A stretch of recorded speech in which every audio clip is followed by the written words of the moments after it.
Nosotros lo que queremos saber es qué va a pasar con la economía de acá a Bueno, las elecciones. La verdad, voy a hacer algo poco periodístico, pero se lo voy a explicar, permítame. Me que va a quedé publicar una lista, enganchado. va a publicar una lista de pensadores contrarios a su Exactamente, a todos a mi compañero de la secundaria, qué a los del horror. barrio, que me dicen gorila, voy a tener una lista de... No, qué vergüenza este país ahora, hemos llegado a este punto. No, a mí yo recién lo discutía con el Aucha, yo a veces no tomamos conciencia de los retrocesos, pero digo, che, loco, pará, dejémonos de joder, andar llenando a la Pero gente por lo que que los piensa. diarios que los diarios lo publiquen, que sea presentado. Estamos, la verdad, que en un punto donde si mantenemos algunas tendencias puede ser muy peligroso para la vida democrática, a pesar de que, bueno, pasa de todo. Hay gente que está elogiando al electo presidente de Perú, una persona que no puede diferenciar un monopolio de... Está bien, no tiene por qué hacerlo, pero si es el presidente, digo, y lo reivindican como un hombre de izquierda, este muchacho no va a dar más una sorpresa a lo de izquierda, me parece. Y así cosas que la gente, eso es lo que yo creo, ¿no? De que me parece que hay una tendencia en el país a que nadie está pensando nada, se dicen las cosas porque sí, se habla de una campaña, desde el gobierno mismo habla de una campaña antivacunas, de que hay sectores que supuestamente somos nosotros, los que en algún momento fuimos críticos de algunas cosas del gobierno, estamos en contra de las vacunas, que atentamos contra la salud de la población. Ahora, por ejemplo, que Cristina advierte que le va mal en las encuestas en Buenos Aires, somos todos aperturistas de las escuelas. ¿Viste? Entonces, cuando uno cuestiona esto, pasa a ser un gorila. Muchachos, hasta hace 2 días decían que las escuelas eran los centros más grandes de contaminación y aún los sindicatos no se dieron cuenta de esto y siguen oponiéndose a la apertura de las escuelas. A mí me han hecho entrevistas este fin de semana, por ejemplo, por la apertura de los clubes, y yo siempre dije que a lo mejor somos a cuidarse de estar en un club, que tiene espacios abiertos, que uno puede hacer deporte, que fortalece su sistema inmunológico. Bueno, qué sé yo, pero siempre uno está... todo debate en este país es considerado insano y lamentablemente así vamos, ¿no? Pero bueno, Sí, hablemos de economía, que estamos mucho no, mejor. bueno, hablemos de economía, sí, vamos a saber lo Bueno, mejor que le estamos. decía por lo antiperiodístico, Connie, porque me quedé enganchado con una entrevista que le hace el diario Clarín. Leo todos los diarios los domingos, no Sí. solamente Clarín.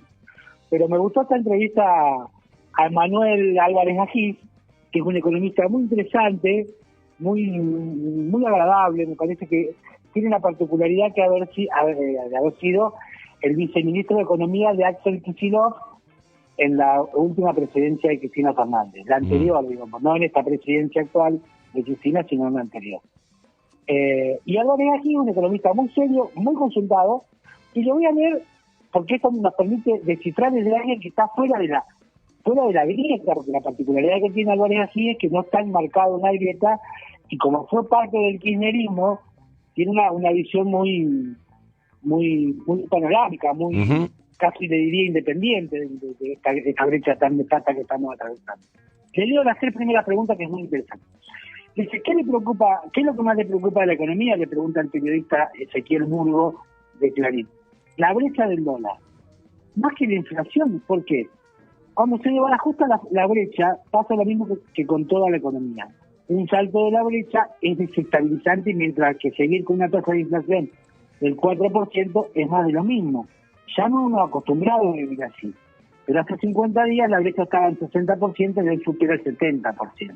Después le pregunta, ¿tiene espalda el gobierno para evitar un fogonazo con la brecha? No creo que el gobierno esté en una situación de debilidad para afrontar lo que viene. Tiene capacidad para llegar a las elecciones sin sobresaltos, y si hace bien las cosas, tampoco debería tener sobresaltos después de las elecciones. Bueno, después le preguntan, dice que la soja $600, y acá es la pregunta que me interesa resaltar. ¿Puede bajar la inflación para las elecciones? La tasa empezará con 3 y no con 2. Es decir, que lo ubica más cerca de los 40 que de los 20. El gobierno usa 4 anclas para contener los precios: salarios, tarifas, tipo de cambio y gasto público. En los últimos 3 meses, todos estos 4 precios subieron menos que la inflación. Para las elecciones se soltarán salarios y gastos. Y ahí para mí está la dicotomía del gobierno: cuanto más suelte salarios y gasto, será mejor para la actividad y mejores chances para las elecciones. Pero más esfuerzo deberán hacer las otras dos anclas, dólar y tarifa, para que no se coma una inflación más alta antes de noviembre. Es interesante porque él habla, aquí me detengo, pero para mirar lo que está diciendo Álvarez Agis. Él dice que, naturalmente, ya lo vimos con las tarifas, no va a haber aumento más allá del 6 y del 9% que hubo para gas y electricidad. Eso ya el gobierno lo decidió, el debate lo ganó el Instituto Patria por sobre el ministro Guzmán, que había planteado otro tipo de aumento, 15% dos veces, 30%, pero además tuvo un debate político que lo dejó muy debilitado. Eso está claro. El dólar, el gobierno está teniendo una política, que lo hemos hablado, bueno, una estrategia muy rara, donde hay un alto endeudamiento, pero además está el famoso rublo, con una tasa del 18% en dólares, en algunos títulos, para poder contener a los inversionistas que no se vayan al dólar y se queden en los papeles del Estado.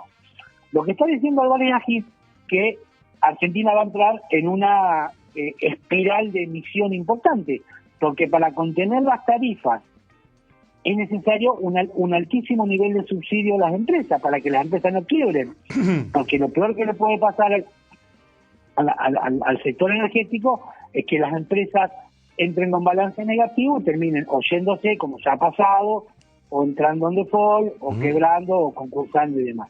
Para lo cual, para compensar, va a tener que tener un alto nivel de emisión, de subsidio. Pero por otra parte, habla también, esto es muy común en el kirchnerismo, lo ha sido siempre, la puesta en el bolsillo de los sectores asalariados de liquidez en los momentos preelectorales para generar un boom del consumo y una sensación de que la economía está floreciente. Son tiempos extraños, son tiempos raros. Estamos en una pandemia que ha generado un nivel de inactividad muy importante y que estamos en una situación muy complicada. Pero de todas maneras estamos viendo cómo el oficialismo ha decidido cambiar el espíritu. Lo hablábamos recién con lo de las escuelas, ¿no? Que todo indica que esta sensación de apatía, de tristeza que el gobierno ha venido imponiendo a partir de los cierres y de generar un miedo a la muerte por sobre el espíritu de consumo, el impulso al deseo de consumir y de vivir, me parece que no le ha dado resultados en las encuestas, y eso lo está llevando a modificar. Por lo pronto vamos a ver, de aquí a las elecciones, una alta inflación. Hoy la Fundación Libertad y Progreso anticipa 3,4% de inflación para mayo, que se va a dar a conocer mañana.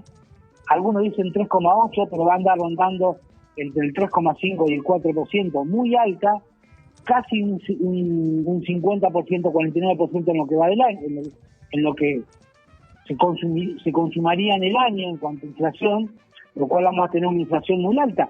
Esto que dice Álvarez aquí es muy cierto. Culturalmente los argentinos ya nos acostumbramos a vivir con el agua en el balde a 40 grados como la rana. Ya nos vinieron y ya no tenemos el cuero curtido, de manera que el gobierno también va a usar ese desarrollo cultural que tienen los argentinos de que, bueno, vivimos una economía inflacionaria, mucho no hay que preocuparse, esto ya lo conocemos. Se imagina que si esto pasa en Brasil, que tiene hace años una inflación del 4% anual, sería una catástrofe que echaría por los aires a cualquier gobierno. Y vamos a tener una altísima emisión que va a necesitar una política de emisión muy alta. Hasta ahora el ministro Guzmán había teniendo una política constructiva, a pesar de que no se ha mostrado abiertamente. Por primera vez en lo que va del año, en muchos años, casi en una década, Argentina había tenido un déficit positivo, es decir, había tenido un superávit, pero el déficit que venía decayendo había pasado a ser superávit por muy poco, por el 0,2%. Pero esto hablaba de un fuerte ajuste que venía haciendo el ministro Guzmán. Aparentemente ya recibió la orden de cortar con esta política y Argentina va a tener una política más expansiva desde lo monetario, desde lo financiero, y eso implicaría, si se mantienen los precios de los commodities y demás, ya la soja ha sido liquidada, y eso ha permitido tener al gobierno toda esta variable controlada, pero va a generar algún nivel de mayor peso en la calle, por lo cual lo que tenemos que esperar es una reactivación, un impacto del consumo, a pesar de que se dice que los salarios, lo hablamos el otro día cuando leímos el informe del IARA, también van a perder este año los salarios contra la inflación. Excepto que el gobierno, en vez de los 40 que está acordando, 40% de aumento que está acordando ahí con los sindicatos, vaya al 54% que están pidiendo los camioneros, que está pidiendo Moyano, para actualizar la inflación, los salarios por encima de la inflación. Siempre hay que mirar lo que hace Moyano en Argentina para darse cuenta cómo estamos. En su estrategia de ser muy transparente y muy abierto, Moyano pide 54, porque entiende que la inflación va a ser 50. Entonces digo, o el gobierno hace de lo que hizo Moyano y supera a la inflación con los salarios, lo cual sería muy bueno para los trabajadores, porque permitiría recuperar algo de la capacidad adquisitiva perdida, o cierra en 40 como está proponiendo y pierde, pero no tanto como si hubiese cerrado en el 29% que los sindicatos creyeron que sería la inflación que propuso Guzmán en el presupuesto nacional en diciembre, y la pérdida sería mucho mayor. Entonces, conclusión, Coli, vamos a ver mucha emisión, un poco más de dinero en la calle, en la gente, la apertura de la economía con las medidas que estamos dando el gobierno nacional en la pandemia, abren las escuelas, abren los shopping, hay una mayor apertura porque si sigue esta situación de encierro, este desgaste, el gobierno naturalmente pierde las elecciones y eso lo está llevando a cambiar de estrategia, y veremos un cambio en lo que hemos visto en el último año y medio con respecto, esto lo estoy diciendo yo, en mi humilde análisis de la realidad, veremos una Argentina mucho más parecida a la normalidad, pero con altísimos niveles de pobreza, con niveles muy altos de problemas en los asalariados, creciendo el nivel de informalidad, pero por lo menos con un impulso mayor al consumo y a la gente a salir a bares, a restaurantes, que es lo que ha pasado este fin de semana en distintos puntos del país donde se abrió la economía. Ese sería, a mi humilde saber y entender, basándome en esta entrevista que ayer Albert Gil le dio a Clarín, que es un economista, me parece muy serio, de cómo veríamos el derrotero en los próximos meses en la Argentina hasta las elecciones. Bueno, veremos, es un horizonte bastante, digamos, va a ser un horizonte artificial. Y después llegará un momento en el que... Es una buena definición. Sí. Creo que va a ser un horizonte artificial. Y cuando eso se acaba, digamos, el proceso electoral es cuando viene el proceso de ajuste y de ajustar las cuentas. Yo tengo la idea, discutí hace pocos días con un empresario muy importante de Santa Fe que me decía el error de Macri, viste, él desde su lugar... ¿Tan como usted, empresario? No, al revés. No, al revés. Y me decía, el error de Macri fue no entender que él debía hacer el ajuste en los primeros 2 años y que, digamos, bancarse una derrota en el 2017 para después acomodar las cosas. Bueno, la mirada de un empresario que obviamente no comulga con el kirchnerismo y que está preocupado por la realidad. Y uno percibe que en los mismos términos hay como una especie de tendencia del gobierno de Fernández, más allá de todos los otros errores y además de las otras circunstancias que le toca vivir, que repite el esquema, digamos, en el afán de ganar elecciones, no se toman decisiones que hay que tomar para acomodar el futuro y vuelven a un esquema de artificialidad que se paga en 6 meses cuando empiece.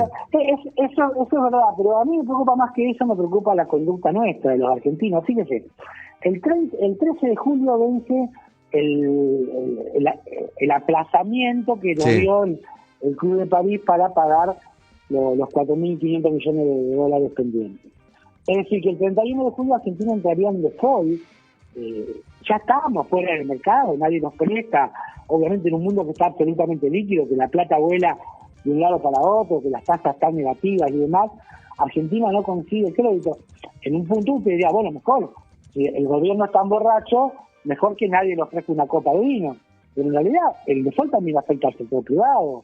Pregúntele a ese empresario amigo suyo, ¿a cuánto conseguiría un crédito internacional hoy si necesita cambiar una máquina, hacer una inversión y demás?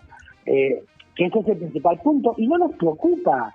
Es decir, el gobierno ha decidido desentenderse de los compromisos internacionales, postergar para después de las elecciones el acuerdo con el fondo, y no nos preocupa que Argentina va a una situación de unificarse a un bloque mundial, China, Rusia, Venezuela, Irán, y la verdad que nadie dice nada, estamos en una situación de... Bueno, eso es lo que me parece más trágico a mí en cuanto a que como Argentina, como los ciudadanos abordamos el futuro del país y no pedimos ningún tipo de cuentas ni nada por el estilo. Bueno, Gus, te mando un abrazo, a ver si nos vemos en estos días cuando empiece a aflojar un poco todo esto. Ahora en Santa Fe se flexibilizó un poco, pero bueno, yo mantengo una actitud bastante conservadora respecto a lo social.